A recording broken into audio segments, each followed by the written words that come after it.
Non, non, non, je pense que c'est un bon et beau projet et qui a permis de maintenir l'exploitation en vie. Voilà. Allez. Ça fait classe quand même avec un mouton qui te suit. Je suis fils d'agriculteur. Il faisait des bovins viande qui a été repris par mon frère Gérard. Donc cette exploitation ici se situe dans la région de l'Occitanie, à Fangeau exactement, dans l'Aude, le 11.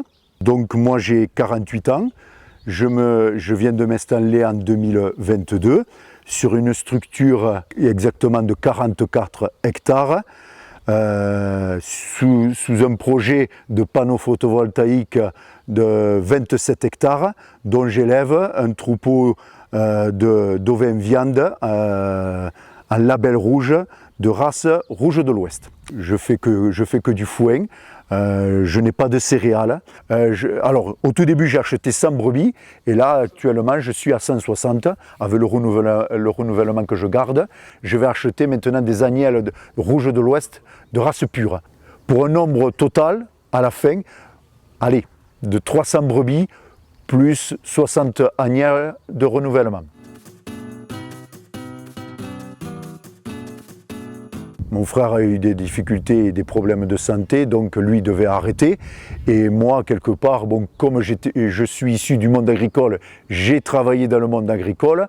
Autant que ce soit un membre de la famille qui reprenne l'exploitation et qui peut la continuer à la travailler quoi, et à la pérenniser. Ça dégage quand même un revenu. Donc oui, ça m'a permis quand même de faire le poids auprès des banques et donc ça m'a permis de pouvoir investir dans du matériel et dans l'achat de cheptel. Oui, oui, quelque part ça a fait le poids au bon moment. Pour être honnête, non, je n'ai vu aucun comportement suspect au niveau des moutons. Non, franchement, non. Pas de brebis perturbées qui pourraient avoir un comportement bizarre. Non, absolument pas. Le seul truc positif que je vois, moi, c'est que quelque part, l'été, elles sont à l'ombre. Elles sont bien. L'avantage, c'est que quelque part, c'était des prairies nues. Et donc maintenant, quelque part, il y a des toits. On peut dire pour les moutons, il y a des toits. Et elles sont bien, elles sont protégées quand il pleut, quand il fait soleil, elles sont protégées. Voilà, voilà le côté positif. Je ne vois pas de côté négatif de cette installation, non, franchement. Si, le petit côté négatif, je veux le dire, c'est que quelque part, quand je vais chercher mes moutons et que je n'ai pas de chien berger, automatiquement, il faut que je suive mes lignes. Je ne peux pas traverser. Ou alors, il faut que je fasse comme dans l'armée, passer sous les panneaux.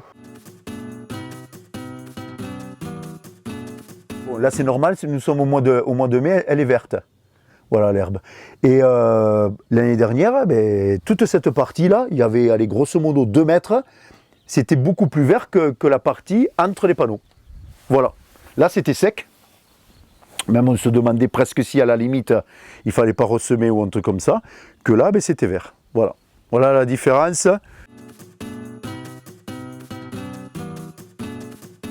Alors, l'accompagnement, bon, il y a eu le porteur de projet qui a été réalisé précisément avec mon frère Gérard. C'est lui qui a monté le projet avec la société NG Green. Il y a eu un suivi et une collaboration très étroite, ça on peut le dire. C'est vrai que là-dessus, dès qu'on les appelle, ils sont à l'écoute. Pour tout, pour que ça soit au niveau des clôtures, quand il y a des problèmes, tout ça, ils sont à l'écoute. Voilà. Ils se déplacent sur le terrain, on regarde ça en détail et il y a des retombées positives. Jusqu'à présent, c'est comme ça, bon, voilà, que ça dure. Nous, on a investi 0 € là-dedans.